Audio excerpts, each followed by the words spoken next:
आज अंशच्या डब्याला मी घेवडा आणि चपातीच केली होती आणि अंश झोपला होता. त्याला एक आवाज दिला की लगेचच उठूनच बसला आणि बाहेरच डायरेक्ट चालायला चालू करतो. म्हणजे बघा तुम्ही बघू शकता ह्याच्यावरूनच की अंशला स्कूलमध्ये जायचा किती इंटरेस्ट आहे. आणि इथं मग मी अंशला अंघोळ वगैरे घातली. त्याला मग रेडी वगैरे केलं आणि स्कूलमध्ये जाताना पण त्याचं रोज असतं की मला लवकर सोडव स्कूलमध्ये, मला लेट नको करू. कारण की त्याला फर्स्ट बेंच पकडायचा असतो, त्याच्यामुळं त्याला स्कूलमध्ये लवकर जायचं असतं. त्याच्या स्कूलमध्ये तसं आहे की जे पहिलं जाईन त्यांनाच पहिला बेंच भेटणार आणि जे उशिरा जाईन त्यांना मागचा बेंच भेटणार, असं आहे त्यांच्या स्कूलमध्ये.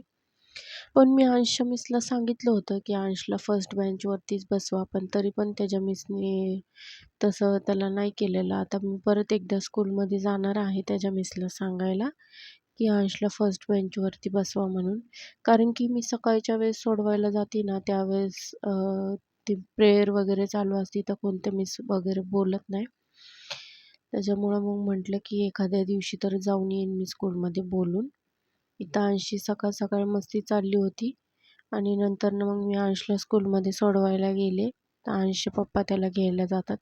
तर असा होता अंश स्कूलचा blog. Thank you so much for watching. Bye.